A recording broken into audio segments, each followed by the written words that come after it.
잘 보이세요? 약간 흐린 것 같은데. 자, 또 뭐 좀 쉬고 그래가지고 시간이 별로 없는데, 어쨌든 이 복음서 개론을 우리가 시작하면서 오늘 세 번째 시간이에요. 자, 이 구체적인 거를 우리가 좀 빠르게 진행한다 할지라도 핵심 방향을 잘 알아야 돼. 이 부분적인 걸 보는 게 아니라 그 부분적인 거에서 자꾸 전체를 볼 수 있도록 이렇게 돼야 됩니다. 그렇게 하지 않으면 하나님의 뜻을 발견할 수가 없는 거예요. 근데 보통 일반적인 것은 자꾸 그 부분적으로 계속 들어가잖아요. 그래서 단어 중심이 되고 영해한다 이렇게 돼버리고 이래다 보니까 이단들이 기독교에서 엄청 많이 나타나는 거예요. 근데 원래 언어라는 것은 단어가 모여서 하나의 문장이 되어지죠. 그 문장들이 모여서 하나의 의사가 전달되는 거예요. 하나의 뜻이 생기는 거예요. 그러니까 영화 한 편을 보더라도 거기에는 주인공도 나오고 엑스트라도 나오죠. 그들의 각각을 따로따로 띄워보면 그 작가의 의도는 작가가 뭘 표현하려고 했던가 그거는 발견할 수가 없는 거예요. 그러니까 그런 걸 또 체질적으로 안 좋아하는 사람은 어떤 문학작품 이런 거보다는 코미디 그저 그 시간에 웃고 팍 끝나버리는 거 이런 걸 좋아하는 사람이 있단 말이에요. 근데 실상은 그건 그때의 즐거움이지 문학작품을 제대로 깊이 있게 감상만 한다 그러면 그건 오래 가는 거예요. 그러니까 성경도 마찬가지예요. 부분으로 들어가지 말고 전체를 보면 여기서 하나님의 섭리, 하나님이 나를 향한 그 하나님의 사랑 이건 깨닫게 되어지면 그 힘을 가지고 우리가 이 광야 생활을 능히 버티고 나갈 수 있도록, 그래서 천성까지 페트를 향해서 줄다름 칠 수 있는 우리의 힘이, 영적인 힘이, 신앙의 힘이 우리에게 주어지는 거예요. 그러니까 항시 성경은 부분을 보는 게 아니라 전체를 자꾸 이렇게 볼 수 있도록. 그래서 이번 학기에는 개론입니다. 그렇게 살필 게 있나 이러지만 전체를 본다는 것은 결국 우리가 하나님의 뜻에 점점 더 가까이 간다 이렇게 생각하면 좋죠. 그러니까 하나의 그 사건 자체를 그 표면만 보지 말고 그 이면을 봐야 돼요. 일례로 다윗이 골리앗을 물리쳤다. 야, 우리도 이 세상, 골리앗은 세상 세력이죠. 세상 세력을 우리가 다 물리치자. 다윗과 같이 용감해지자. 물론 그것도 좋죠. 그런데 우리가 거기서 더 확실히 깨달을 수 있는 건 뭐예요? 다윗은 연약한 자였죠. 소년이었으니까 연약한데 그가 그 장수 골리앗을 물리칠 수 있었던 것은 누가 함께해서? 하나님이 함께 하신단 말이에요. 그때 다윗과 함께 하시던 하나님이 우리를 이 세상, 내가 이 세상을 살아가면서 세상 이 세력, 권력이나 명예나 부를 그런 걸 내가 소유하지 않더라도, 그래서 천대와 이 세상에서 멸시를 받는다고 할지라도 내가 좌절하지 않고 내 영이 분명히 이 모든 세상 세력을 이기고 승리할 수 있는 그것은 어떻게 주어지는 거예요? 하나님이 나와 함께 할 때 주어진다. 다윗의 사건, 표면적인 사건만 보면 다윗과 같이 용감해지자 이렇게 되지만은 하나님이 함께 하시면 나도 이 죄악의 세력을 능히 물리칠 수 있다. 이렇게 우리가 거기서 교훈을, 하나님이 함께 하시는 자가 승리한다는 걸 하나님은 다윗을 통해서 보여주신 예가 아니냐 이거예요. 이렇게 전체를 우리가 살필 수 있도록 되어져야 그 깊이를 알게 되어지는 거예요. 자, 아브라함이 하나님의 축복을 하죠. 그러니까 내가 그것을 무엇으로 알릴까? 이렇게 하니까 하나님께서 아브라함을 저 들판에 데리고 나가가지고 뭘 해요? 제단을 쌓게 해가지고 거기서 하늘에서 불이 내려와가지고 쪼갠 고기 사이로 그냥 통과 하나님이 하시는, 그래서 그 모든 재물을 다 불태워버리는 이런 역사가 주어지는 게 창세기에 나오죠. 근데 그 사건 자체가 무엇을 말해주느냐? 그게 과연 하나님이 어떤 하나님을 보여주시려고 그 사건을 전개하시는가, 이런 게 깊은 관심을 가져야 돼요. 그래서 그 하나님께서 언약을 능히 이루실 수 있다 하는 것을 불러 다 살라버림으로 인해서 보여주시죠. 근데 그것은 뭐냐면 그 쪼갠 고기 사이로 하나님의 신이 통과하죠. 그것이 바로 쪼개지는 거예요. 쪼개지는 그 사이로 통과하면서 바로 그것은 예수님이 이 땅에 오셔서 십자가에 못 박히셔서 당신 스스로 쪼개짐을 통해서 우리를 다 구원해 주시는 하나님 놀라운 섭리가 보여지는 거예요. 그래서 구약의 모든 사건들은 다 그림자와 모형이다는 거예요. 왜 그걸 그림자와 모형을 보여주시냐 하면 우리는 영적으로 죽었기 때문에 알지는 못하는 거예요. 그래서 아이들에게는 아주 어린아이 가르칠 적에는 말로 가르치는 것보다 뭘로 가르쳐야 돼요. 어떤 모양을 가지고 이렇게 만들면서 가르쳐야지.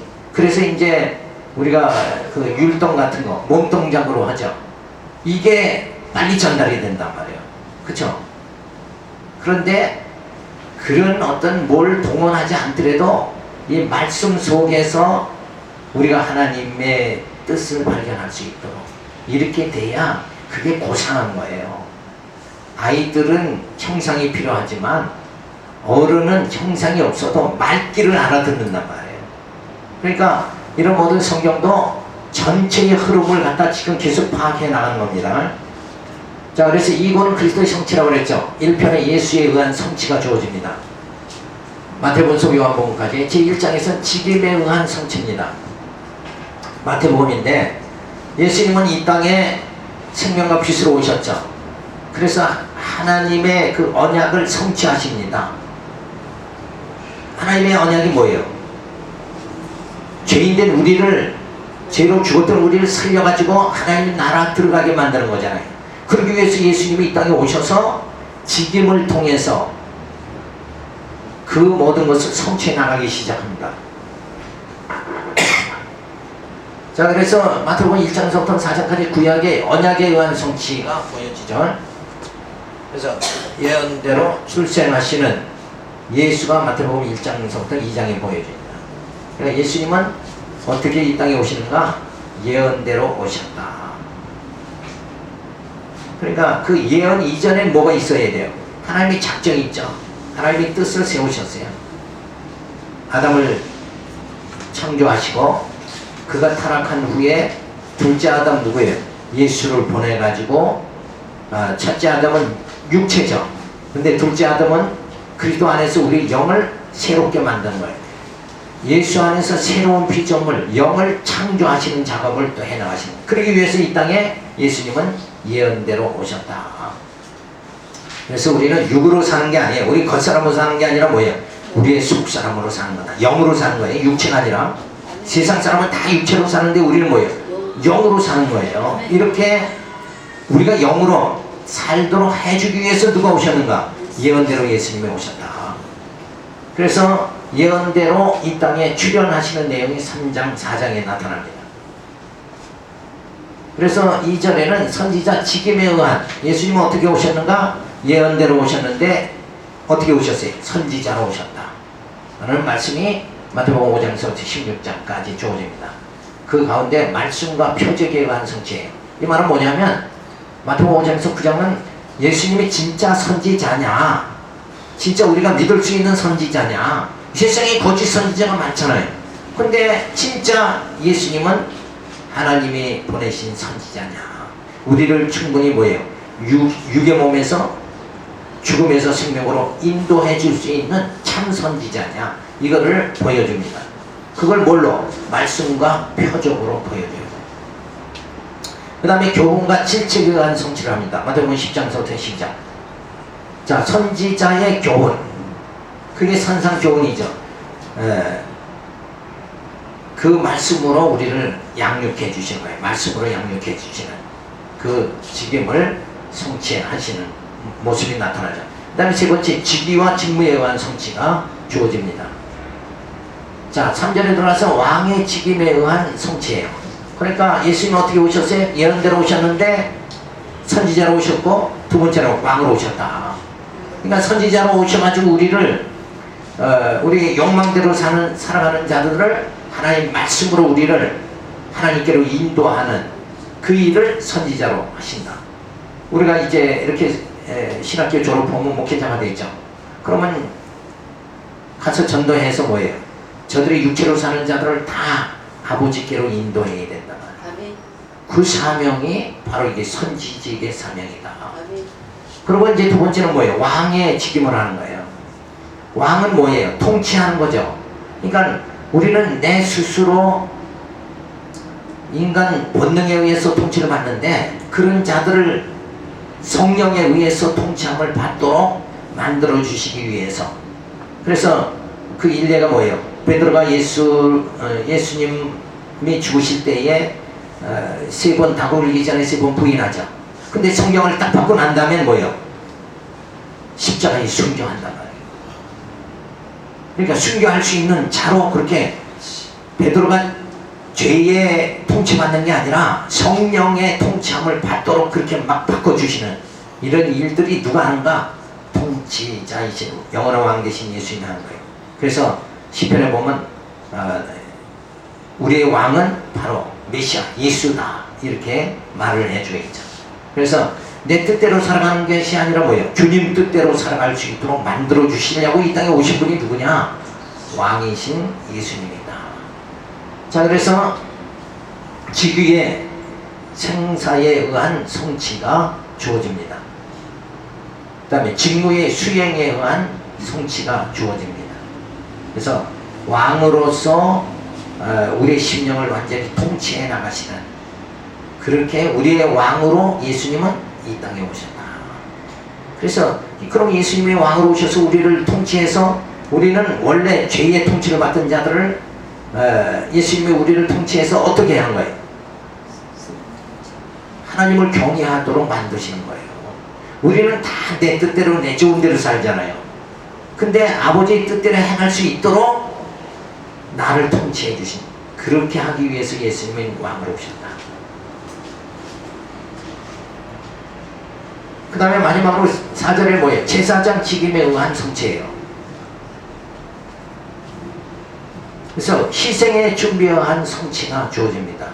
예수님이 뭐 어떻게 되세요? 제물이 되신다. 우리가 죽어야 되는데 내 대신 예수님이 죽으시는 거예요. 그래서 우리를 죄인에서 뭐예요? 의인되게 만들어 주시는 거예요. 그래서 왕이신 성령의 통치함을 받아서 우리 속사람이 달로 새로워지면서 내 뜻이 아니라 뭐예요? 주님 뜻대로 살아갈 수 있도록 그렇게 바꿔주시는 거예요. 그러니까 이런 놀라운 성경의 말씀을, 이게 짜임새 있게 전부 저죽직으로 돼 있죠. 이런 걸 보면 하나님은 그냥 뭐 이만했다 저만했다 그런 분이 아니라 얼마나 계획적으로 우리를 하나님의 사람으로 만들어 가신, 하나님 자녀로 만들어 가는 게 성경의 내용입니다. 근데 이걸 눈으로 못 본단 말이에요. 이거 못 보니까 문제예요. 이걸 볼 줄 알아야 돼요. 그래야 참 생명 있는, 생명력 있는 목회를 할 수 있는 거예요. 그래서 정죄와 희생에 의한 성취가 주어집니다. 그래서 이 제사직은 결국은 뭐예요? 구약의 양잡아 제사 드리는 그것을 갖다 완전히 성취하시는 거예요. 그래서 이제는 뭐예요? 양잡을 필요가 없게 되어지는 거예요. 이렇게 예수님은 뭐예요? 직임 선지자, 왕, 제사장으로 이 땅에 오셨다. 그래서 우리로 하여금 아버지를 알게 선지자로 만들어주시고 진리 안에 거하게 만들어주시고 우리의 심령을 왕으로 통치해, 우리는 죄의 길로 자꾸 가는 우리를 우리 심령을 통치해 주셔서 성령께서 함께 해주셔서 우리를 뭐예요? 하나님 경외하며 살 수 있게 만들어 주시고, 그리고 우리의 모든 죄를 뭐예요? 제사장으로 오셔서 다 사해 주시고 이제 죽음에서 생명으로 우리를 옮겨 주시는 그런 분이시다. 그래서 부활의 권세에 의한 성취를 마지막에 보여주신 거예요. 그래서 성도의 마지막 아름다운 결실이 뭐냐? 부활인 거예요. 부활의 열매를 우리가 다 맺는 거예요. 이렇게 하나님의 섭리는 진짜 제멋대로 망나니같이 사는 우리를 예수님이 오셔서 선지자로, 왕으로, 제사장으로 우리를 아주 이렇게 다듬어 가지고 만들어 가신다. 아름다운 하나님 앞에 드려질 제물로 우리를 만들어 가신다.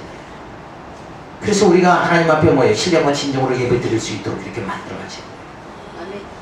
우리 육성 가지고는 하나님 앞에 멋있는 제사 드릴 수가 없잖아요. 예배를 드릴 수가 없잖아요. 그래서 성령이 아니면 우리의 찬송이 그게 제대로 된 찬송이 될 수가 없어요. 성령이 함께 할 때만이, 하나님의 신이 나를 사로잡을 때만이 내 입술의 기도와 내 입술의 찬송이 하늘에 상달되는 놀라운 역사가 주어집니다.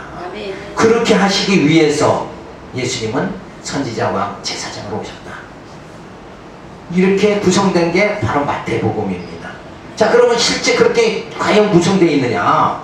어떻게 막 앞에서 그냥 혼자 김 목사가 그냥 꽤 맞춘 거냐? 이걸 이제 계속 살펴보면 그게 아니다, 그게 성경이다, 이렇게 확인이 돼야 된단 말이에요. 자, 예언대로 출생하신 예수님이 진짜 예언대로 오셨는가? 그걸 계보와 잉태에 의한 성취로 보여줍니다.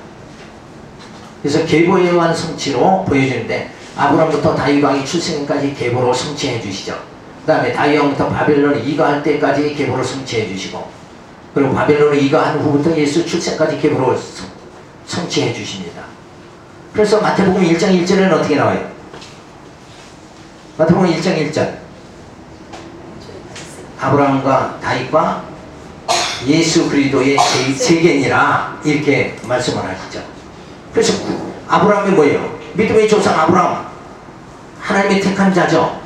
그의 후손으로 예수님은 오신단 말이에요. 아브라함과 다윗과 예수 그리스도의 세계, 이렇게 해서 하나님의 예언대로 이렇게 딱 예수님은 오시게 되어진다. 그래서 그 계보가 쭉 나타나는 거예요. 아브라함서부터 다윗왕서부터 이거할 때, 바벨론의 이후부터 출생할 때, 이게 쭉 계보가 쭉 나타나는. 그 다음에 잉태한, 과연 예수님이 진짜 예언대로 이 땅에 오신 분이냐? 그냥 우리같이 그냥 어쩌다가 태어난 거 아니냐? 이게 아니라 예수님은 예언대로 오셨다는 걸 증명해 주는데, 처녀의 몸에 잉태된 사실로 그리스도임이 증거됩니다. 메시아는 반드시 어떻게 온다고요? 처녀의 몸에서 온다. 근데 우리는 다 처녀의 몸에서 온 게 아니잖아요. 예수님만이 동정녀 탄생, 처녀의 몸에서 오신다. 어떻게 잉태해요? 성령으로 잉태하셔서 오신다. 그러니까 성령으로 잉태해서 육신의 몸을 입고 덧입고 오시는 거예요. 원래는 하나님의 신인데 인간의 모습으로 오시는 거예요. 자, 그 다음에 1장 22절부터 25절, 이사야의 예언대로 처녀의 몸에 잉태될 것을 말씀해 줍니다. 그러니까 구약의 선지자가 이미 예언된 대로 오시니까 뭐예요? 예수님은 예언대로 오시는 거예요. 그 예언 이전에 뭐예요? 하나님의 뜻대로 예언이 됐고, 그 다음에 이 땅에 오신 것이다. 그 다음에 출생과 순환에 의한, 예수님이 출생하는 것, 순환당하는 것도, 이것도 뭐예요? 전부 예언대로 되어지는 거죠. 그래서 출생에 의한 성취로서 2장 1절부터 6절에 보면 예수께서 미가 선지자의 예언대로 베들레헴에 출생합니다. 하나님의 예언대로 오신 메시아 예수님은 어디서? 베들레헴. 장소가 분명, 출생 장소도 하나님이 이미 뭐예요? 예언하신 대로 오십니다. 그러니까 하나님의 예언대로 오신, 하나님 보내심을 받은 자가, 이걸 우리가 믿을 수밖에 없는 거죠. 그래서 우리가 내가 믿어야 되겠다, 그게 아니라 그냥 믿어지는 거예요. 믿음은. 사랑이라는 것도 그렇잖아. 야, 너 나하고 만나서 사랑하자, 이렇게 아니라 사랑해지는 거예요. 사랑해지는 거. 자녀 사랑, 야, 이놈 내가 낳았으니까 사랑해야 되겠다, 이렇게 해서 계획적으로 사랑이 되느냐, 그게 아니라 그냥 사랑해지는 거란 말이에요. 믿음도 뭐예요? 믿어지는 거예요. 이렇게 장소가 분명하니까, 출생한 장소 어디서 난다고요? 처녀의 몸에서 난다. 이게 다 증거가 구약에 예언된 대로 예수님이 그대로 그 모습으로 베들레헴에서, 처녀의 몸에서, 나사렛에서 이렇게 그냥 전부 잉태, 출생 전부가 뭐예요? 예언한 대로 예수님 오신다. 그러니까 피난과 귀함. 호세아의 예언대로 애굽으로 피난하는 거예요. 내가 너를 애굽에서 불렀다 그러잖아요. 그래서 애굽으로 예수님은 내려가시는 거예요. 그렇게 피난하는 것까지 뭐예요? 다 하나님의 선지자로 예언한 대로, 호세아 선지자가 예언한 대로 예수님은 그렇게 이 땅에 처녀의 몸으로 태어나고 베들레헴에서 태어나시고 그 다음에 애굽으로 피난하는 것까지 다 그대로 이루어진다. 그러니까 예언대로 오셨다 하는 거잖아요. 예레미야 예언대로 헤롯이 아이들을 죽임으로 선처합니다. 라마의 통곡 소리가 나리라 한 대로 예수님이 태어나서 두 살 아래 전부 죽이는 역사가 주어지죠.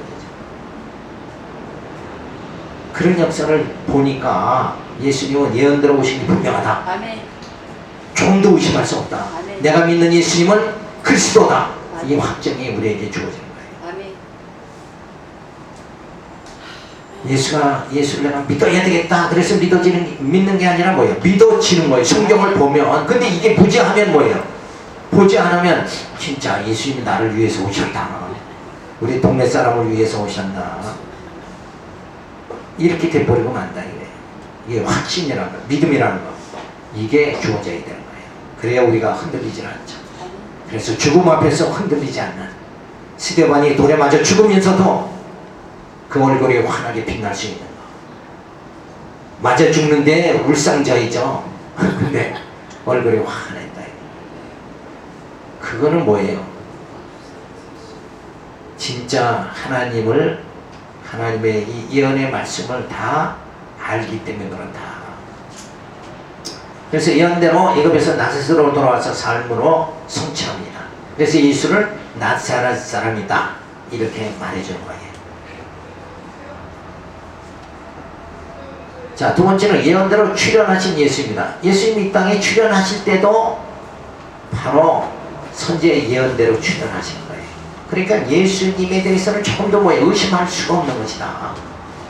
그래서 요한의 행적에 의한 성취입니다. 광야의 행적에 의한 성취가 주어지죠. 광야에 외치는 자의 세례로 성취합니다. 광야에 외치는 자가 누구예요? 세례 요한이죠. 세례 요한이 먼저 예수님 오시기 전에 몇 개월 전에 6개월 전에 나타나서 예수를 이제 메시아가 온다 그걸 갖다가 알려주잖아요. 자, 바리새인에게 심판을 선언함으로써 그리스도임을 증거해 줍니다. 그 다음에 세례요한 성취죠. 예수님이 요한에게 세례받는 사건이 그리스도의 이심을 증거해 줍니다. 자, 세례 요한이 예수님에게 세례를 주죠. 그런 사건으로 증거를 해줘.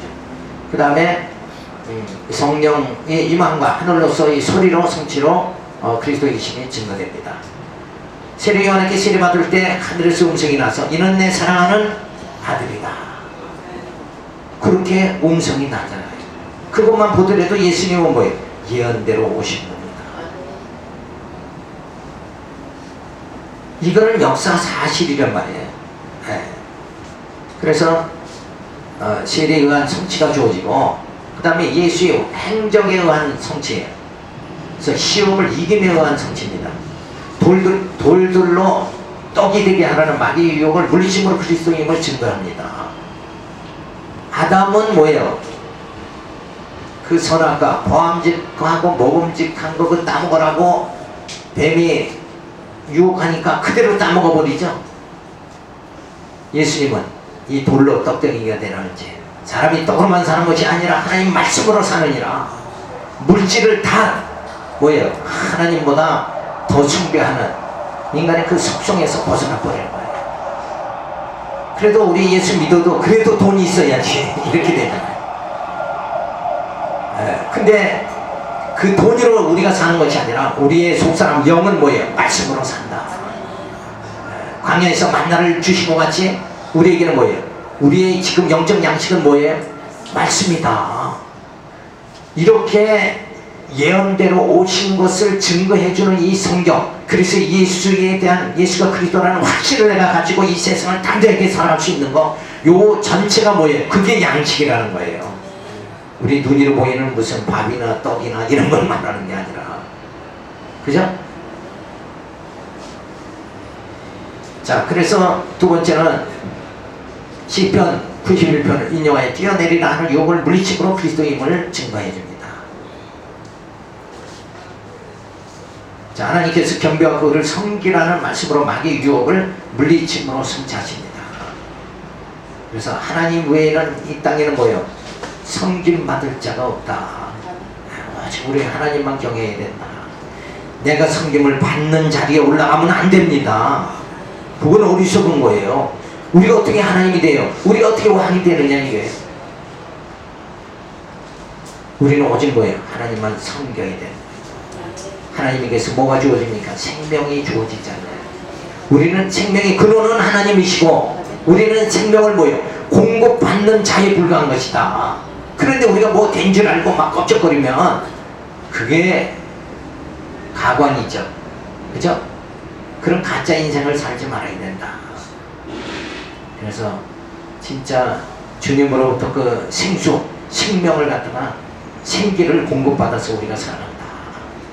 그걸 세상 사람에게 그것이 공급되지 않죠. 근데 우리에게는 이 생수, 생명의 말씀이 우리에게 공급되니까 이게 얼마나 정말 복된 자냐. 그래서 감사와 찬양과 영광을 돌리며 살아야 돼요. 근데 세상 사람은 우리가 똑같은 걸로 이 생각하고 살면 감사가 안 나오는 거예요. 저들에게는 뭐예요? 만나가 없어요. 말씀이 없고 우리에게는 뭐예요? 말씀이 있는 거예요. 그게 다른 거예요. 저들에게 예수가 없고 우리에게는 뭐예요? 예수가 있다는 거예요. 자, 복음 전파에 의한 성취가 주어집니다. 예수님이 이 땅에 오셔서 이사야의 예언대로 갈릴리 가버나움에서 삶으로 성취를 합니다. 그래서 천국 복음을 전할 제자들을 선택하는 본능으로 그리스도를 증거를 하죠. 그래서 12제자를 선택합니다. 그 다음에 갈릴리에서 복음을 전파하여 모든 병을 고침으로 성취하십니다. 그러니까 여기도 예수님이 바로 그리스도다, 메시아다 하는 걸 증거해 주는데 사람들은 뭐가 보여야 믿죠. 그러니까 표적, 병자를 막 고치면서 막. 그래서 교회 부흥 빨리 하려면 병자 고치면 빨리 돼요. 이 똑같이 보여주는 거예요. 그런데 진짜 예수님이 이 땅에 오셔서 병자 고치는 걸로 끝나는 겁니까? 끝난 거예요? 그게 아니잖아요. 병은 무슨 뭐 어디 팔이 저거다, 안진뱅이다, 잘룩발이다, 이런 거, 소경이다, 이런 거는 전부 우리 육신을 고쳐주는 거죠. 근데 예수님은 진짜 의사로 이 땅에 오신 거예요. 우리 영은 죄로 죽죠. 그런데 우리 영을 그 죄를 사해 주심으로 완전히 살려 주시는 거예요. 그러니까 육체를 고쳐 주시는 게 아니라 뭐예요? 우리 영을 완전히 죄의 죽음에서 생명으로 우리를 옮겨주시는 거예요. 그러기 위해서 오셨는데 그걸 사람들이 알지 못하죠. 예수로 구원받는다는 걸 알지 못하니까, 예수는 구속주라는 걸 알지 못하니까 우선 보여주는 게 뭐예요? 병자를 고쳐주시면서 내가 이 병자를 고치는 능력이 있는 것만큼 너희 영혼을 죄에서, 사망에서 부활로 너희를 다 살게 만들어 줄 것이다. 이걸 보여주시는 게 원래 목적이란 말이에요. 그쵸? 그러니까 교회는 물론 병자 고쳐야 되지만 그게 주목적이 아니라 실제로 뭐예요? 영혼을 살려야죠. 영혼 구원이 교회의 목적이란 말이에요. 아멘. 이번 또 그 또 뭐 그 병자 뭐 어쩌고저쩌고 이렇게 나쁘게 말하더라 이렇게 하면 안 돼요. 뭐가 더 중요한 걸 말한 거예요 지금. 그러니까 교회 빨리 부흥되려면 병자 오면 다 고치면 빨리 부흥되죠. 그런데 본래의 목적은 뭐예요? 영혼 구원이다. 그러려면 뭐가 필요해요? 말씀이 필요하잖아요. 예수가 이렇게 예언대로 오셨다. 예수는 왕으로 오셨다. 예수는 제사장으로 오셨다. 예수는 선지자로 오셨다. 그래서 우리의 무지한 영적 죄로 인해서 우리 다 영적으로 보지 못하는 걸 보게 만들려고 예수님은 선지자로 오셨고, 우리는 내 뜻대로 살아갈 수밖에 없어요. 정욕대로 살아가는 자를, 그런 망난 일을 이제는 뭐예요? 예수님이 왕으로 오셔서 우리를 주님 뜻대로 살아가도록 만드신다. 우리는 또 우리 스스로 죄를 밥 먹듯이 하면서도 내가 착하게 살아야지. 그러면서도 나는 내 욕심대로 막 혈기내고 이러고 살 수밖에 없는 그런 죄성을, 육성을 가졌다. 그런데 그 죄값을 누가 대신 져줘요? 예수님이 다 져주시고 우리를 의인 만들어 주셨다. 그렇게 위해서 예수님은 지금 선지자, 왕, 제사장으로 오신 겁니다. 그 예수를 증거해서 그 영혼이 죄의 두려움 속에서 살아가는 것이 아니라 이제는 정말 예수 안에서 기쁨으로 살아갈 수 있도록 그렇게 만들어주면 우울증에 안 빠지게 됩니다. 그런 능력이 어디서 나오는 거예요? 말씀에서 나오게 되어진다. 이 사실을 증거함으로 주어지는 거예요. 예수가 어떤 분인가 증거하면 우리가 그냥 막 힘있게 살 수 있는, 죽음도 사망도 물리치는 그런 힘이 우리에게 주어진다. 그게 영혼을 구원하는 게 교회에 세우는 겁니다.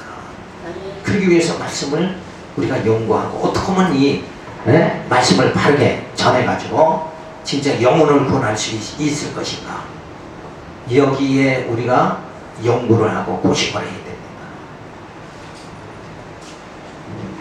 자, 2절에서 선지자 직임에 의한 성취에서 말씀과 표적에 의한 성취를 합니다. 말씀을 가르치며 의한 성취가 5장 7장에서 나오죠. 선지자로 가르치는데 산상 교훈을 통하여 예수가 참 선지자로 오셨음을 증거해 줍니다. 자, 사도권을 받은 제자들이 세상에 소금과 빛이 됨을 가르쳐 주지요. 그래서 이 소금과 빛, 예수님은 어떻게 오셨다고 그랬어요? 요한복음에 생명과 빛으로 오셨다. 그러니까 그 생명과 빛은 어떻게 하는 거예요? 죽을 몸이, 썩을 몸이 썩지 아니할 몸을 있게 만드는 거예요. 어두움을 빛이 뭐예요? 빛이 오면 어둠이 싹 사라져 버리고 말죠. 그렇게 하는 게 우리 인생은 예수님 떠나서는 완전히 절망이죠. 내가 이렇게 살다 과연 어떻게 내 인생이 끝날 것이냐. 그래서 사람들은 노년이 뭐예요? 황혼길이라고 그러죠. 황혼의 쓸쓸함. 근데 우리에게는 뭐예요? 믿는 자에게는 뭐예요? 황혼의 쓸쓸함이 아니라 우리에게는 부활의 그 밝은 아침을 맞이할 수 있는 정말 설레임을 가질 수 있는 우리 삶이 주어지는 거예요. 주님 만날 날이, 신랑 만날 날이 가까우는데 왜 울상을 짓고 이게 쓸쓸하다고. 아니, 신랑 만나는데 왜 쓸쓸해요? 그 그리스도의 영광의 날에 우리가 다 참여하는 자 되어지는데 그날만은 어떻게 기다려지죠. 얼른 빨리 왔으면 좋겠다. 그래서 일주일 동안 지나면서도 주일날이 빨리 왔으면 좋겠다.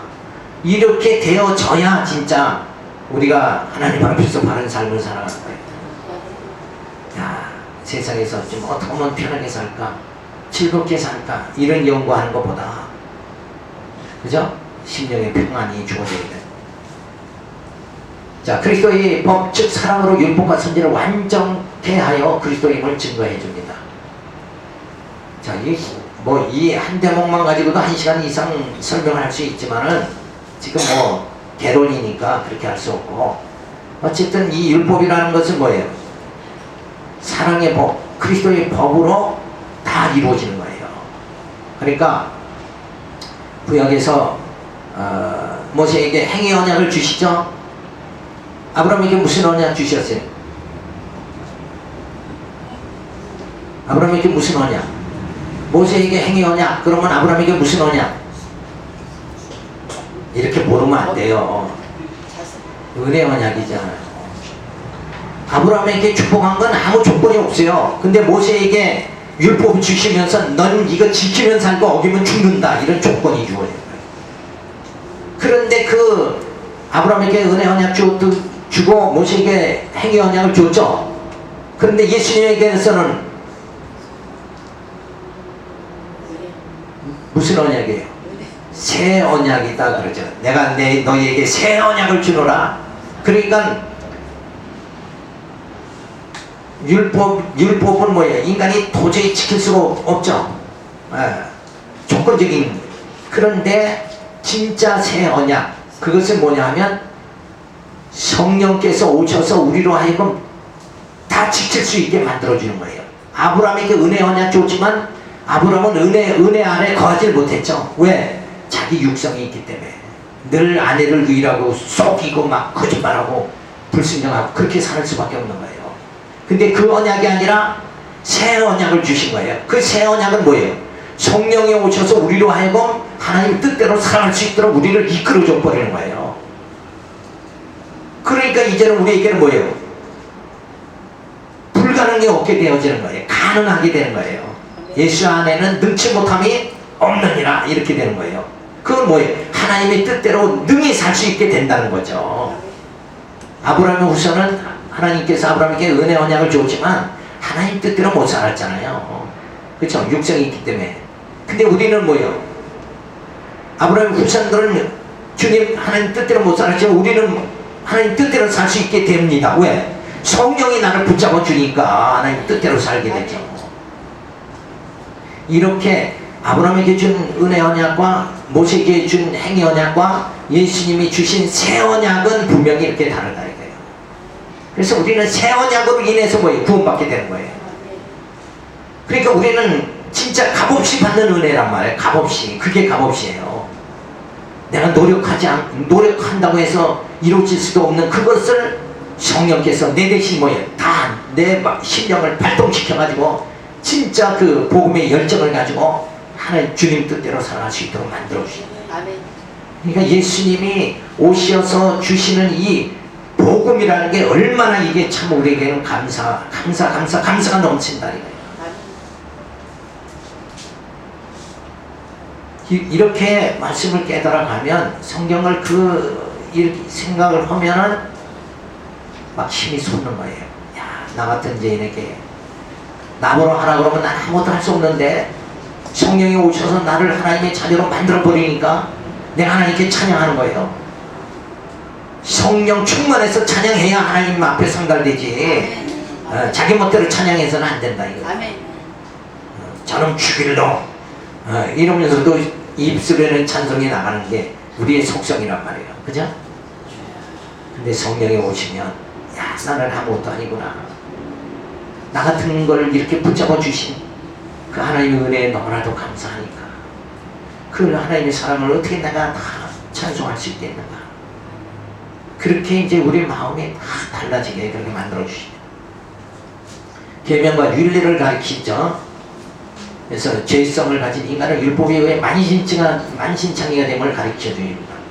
그리고 운맹 남편 예수를 버린 한 영고 없이는 신부된 성도를 버리지 않음을 말해줍니다. 여기서 운명이라는 건 뭔가 영원한 남편 대신 예수님을 쫓지 않고 다른 걸 쫓는 걸 말하는 거예요. 그러니까 정말 그 율법 신앙을 갖는다든가 공로주의 신앙 갖는다든가 저 그리스도 이단을 따른다든가 이런 건 다 운명한 자가 돼버리고 맹세함으로 절대 의지를 도전하는 죄를 범하지 말라고 가르쳐 주십니다. 그러니까 절대 맹세하지 말라. 맹세한다는 건 내가 할 수 있다 그건데 우리는 성령이 나를 사로잡아 주시지 않으면 아무것도 할 수 없는 거예요.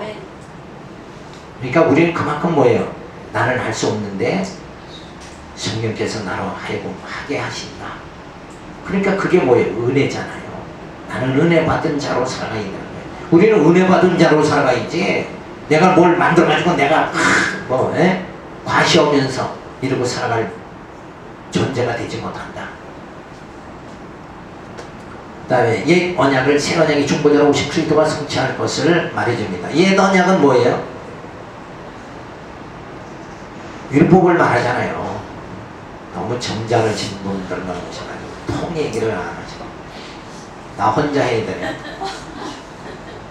얘 너냐? 그러면 저건 율법이구나. 그걸 율법을 예수님이 다 성취하신 거예요. 뭘로? 근데 그 율법을 예수님이 성취하신데 우리도 이 율법을 다 성취해버려요. 어떻게 성취합니까? 사랑이 있으면 다 성취가 돼요. 사랑하는 자는 형제의 것을 도둑질하지 않죠? 쉽게 명령한 대로 살인하지 않는 거예요. 사랑하는데 어떻게 사랑하는 형제를 죽입니까? 사랑이 모든 걸 뭐예요? 완성시켜버리는 거예요. 그 사랑이 뭐예요? 하늘로부터 온 사랑이죠. 하나님의 사랑. 근데 이 육성에서 나타나는 그 조건적인 사랑이 아니라 하늘로부터 온 사랑이 나를 하나님의 사랑이 나를 완전히 장악해서 형제의 사랑이 나타나도록 이렇게 만들어 주시는 거예요. 그래서 사랑으로, 그리스도의 법은 사랑의 법이에요. 그걸 다 모든 걸 이루는 거예요. 그러니까 고린도 13장에 사랑이 없다면 모든 것이 뭐예요? 원리는 꽹과리에 불과하다. 아무리 목사로 거룩하게 보여도 사랑이 없으면 진짜 영혼을 사랑하고 목회를 해야지 직업적인 목회로 하면 되느냐 이거예요. 그렇게 뭔가 바뀌면 안 된다. 옛 언약은 형제를 사랑하라 하지만 새 언약은 원수까지 사랑하라 함을 예수님이 성취하신다. 우리 죄로 인해서 다 우리가 예수님을 배척하고 배반하는 우리는 다 뭐예요? 에? 원수 같은 자들인데 주님은 우리를 다 사랑하시고 우리까지도 사랑하시는 거예요. 나 같은 죄인을 사랑해 주시는 주님의 사랑을 생각하면 이게 얼마나 감사하냐. 따라서 언약 백성은 신령한 복을 받은 자임을 가르쳐 주시며 율법의 인과 응보의 법칙의 멍에에서 벗어나게 하시는 선지자이심을 가르쳐 주십니다. 우리는 특히 동양은 뭐예요? 유교사상, 인과 응보사상, 이걸로 살죠. 그래서 우리는 늘 이 신앙생활 하면서도 가장 실수가 많이 나오는 게 뭐냐면 행위를 보는 거예요. 교회에서 행위 보면 안 됩니다. 목사가 저럴 수 있느냐, 장로가 저럴 수 있느냐, 이런 행위 보면 안 돼요. 하나님도 우리의 행위를 보지 않으시는 거예요. 야곱 속이는 자죠. 형을 속였잖아요. 그래도 야곱의 행위를 보는 게 아니라 야곱의 중심을 보는 거예요. 그가 그렇게 해서라도 뭐야? 구원의 원줄기로 들어가기를 원하는 그의 마음. 에서는 근데 그 장자의 직분을 소홀히 여겼잖아요. 근데 그거는 이미 하나님의 뜻이었어요. 언제? 모태에 있을 때 내가 에서는 미워하고 야곱은 사랑한다. 이미 정해진 대로 그런 섭리가 쭉 성경에 기록이 되어 있잖아요. 이런 걸 보면 야, 정말 하나님은 사도 바울의 말대로 뭐예요? 우리를 창세전 예수 그리스도 안에서 예정하사 교회를 세워서 우리를 하나님의 자녀로 만들어 가시는 거예요. 만나를 먹게 해서 이 말씀으로 또 성령에 오셔서 우리는 하나님 말씀을 지킬 수 능력 자체가 없는 우리를 성령에 오셔서 하나님 말씀을 듣게 하고 깨닫게 하고 그걸 지킬 수 있도록 이렇게 말씀대로 살아갈 수 있도록 그렇게 만들어 주신다. 그래서 처음 시작부터 뭐 예정서부터 교회 세우고 하나님의 자녀 만들어가 우리 속사람은 날로 새롭게 만들어가 말씀을 먹고 살아갈 수 있도록 영적으로 이렇게 만들어 주시는 게 뭐예요? 하나님의 계획대로 전부 예수 그리스도 보내고 성령 보내고 교회 세워가지고 이렇게 전부 나를 인도해 주신다. 그러니 하나님은 나를 뭐예요? 눈동자처럼 사랑하시는 거예요. 누가 그렇게까지 사랑하냐 말이에요. 누가 나를 위해서 예수님 보내고 누가 나를 위해서 성령을 보내고 누가 나를 위해서 교회를 세우고 이 땅에 나를 그렇게 그만큼 끔찍하게 나를 사랑해 줄 사람이 이 땅에 누가 있느냐 이거예요. 아무도 없어요. 그런데 우리를 영적으로 사랑할 수 있도록 그렇게 다 만들어 주시는 하나님의 섭리, 그 하나님의 사랑이 내게 나를 향해 있단 말이에요. 근데 우리는 그거를 성경을 모르니까 하나님은 저 멀리 있는 거예요. 이제 말 맞다는 뭐예요? 신은 죽었다 이런 얘기가 나오는 거예요. 신이 죽은 게 아니라 뭐예요? 오늘 이렇게 예수 성령 교회 세우고 말씀이 내게 있어가지고 말씀으로 내 소망 속에 살아갈 수 있도록 나를 오늘 뭐예요? 만들어 가시는 하나님의 나를 붙잡아 주시는 하나님, 다윗과 함께 했던 하나님이 오늘 나와 함께 해주시는 이 역사가 오늘 이 순간에도 우리에게 주어져 있다는 거예요. 이게 오늘 이게 영으로 우리가 볼 수 있어야 돼요. 근데 우리 육체의 눈에는 안 보이죠? 하나님은 보여요? 안 보이잖아요. 그러니까 하나님은 아무 일도 안 하는 것 같지만 하나님은 원래 영이라 안 보이는 거예요.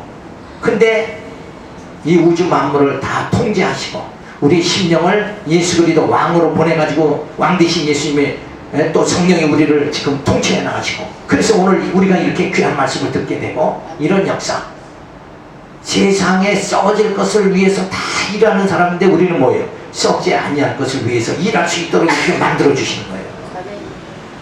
다른 사람은 다 육을 위해서 일하는데 우리는 영을 위해서 일할 수 있게 귀한 사역자가 될 수 있도록 만들어 주시는 게 이게 하나님이 계획 안에 다 이루어져 가고 있다. 하나님의 뜻대로 우리는 순종만 하면 살아가면 되는 거예요. 그리고 감사만 하면 되고, 이렇게 인과응보의 율법의 인과응보의 법칙, 이게 아니라 뭐예요? 우리는 신령한 복을 이미 받은 거다. 이걸 깨닫고 그저 우리가 힘있게 살아가야 돼요. 자, 오늘 여기까지만 하면서 제가 이렇게 빠르게 하는 것은 그 밑에 이제 그 기록이 돼 있죠. 노트 돼 있잖아요. 그걸 읽어보면 요 사실들이 확실하다 하는 걸 다 제가 얼마나 친절합니까? 밑에까지 다 기록을 해놨어. 그러니까 왜냐하면 또 한편으로는 이렇게 전하고 거짓말 아니야 이럴 사람이 있을까봐 밑에 다 뭐 변론을 나올 수가 없게 다 만들어져 놨어요. 그러니까 이렇게 이 교재를 보시면서 또 생각을 하셔야 돼. 묵상을 하고 과연 그러냐? 사도 바울이 말씀이 전해지면 그게 사실이냐? 베레아 성도들은 신사적이다 그런 말을 했어요. 왜? 저들은 말씀을 들으면 가서 뭐예요? 그 말씀대로 그게 사실이냐? 제 얼굴 보고 믿는 게 아니라 성경 자체가 사실이냐 이걸 확인하시려니까. 그러니까 진짜 예언대로 앞에서 뭐 예언대로 예수님을 보내셨다, 예언대로 오셨다 그러면 진짜 예언대로 오신 게 뭐예요? 선지가 예언한 대로 처녀의 몸에서 잉태하고 애굽으로 피난 가고 이게 다 베들레헴에 태어나시고 이런 게 예언대로 다 됐으니까 우리는 예수가, 내가 믿는 예수가 그리스도다 이걸 부인할 방법이 없는 거예요. 우리가 신관이 분명하면 그죠? 우리 인생관이 달라져요. 역사관이, 세계관이 달라지는 거예요. 내 삶 자체가 뭐예요? 나는 하나님의 택한 자로서 힘있게 살아갈 수 있는 힘이 주어지는 거예요. 돈이 없어도 힘이 주어진다니까. 병들었어도 육체는 약하지만 뭐예요? 그 질병 속에서도 내 영혼은 찬송이 터져나올 수 있다. 이렇게 완전히 달라지는 거예요.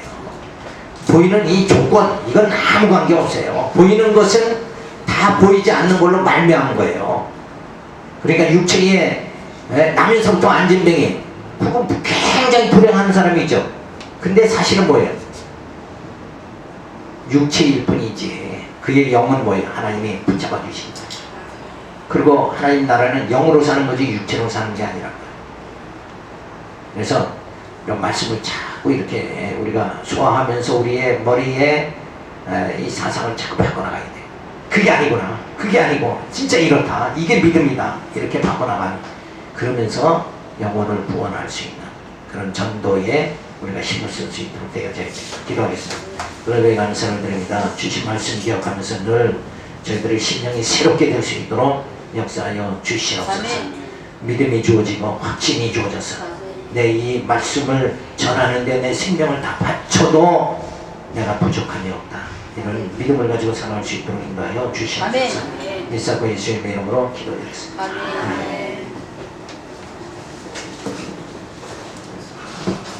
그래요. 오늘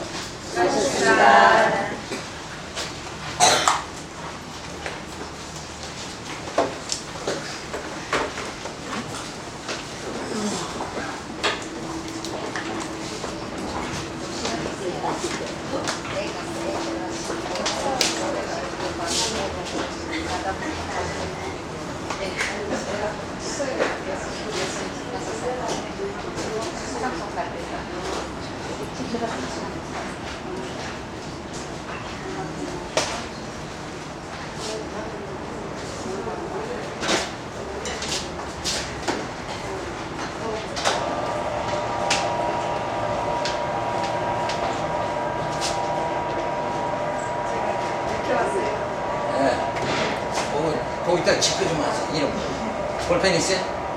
아이고.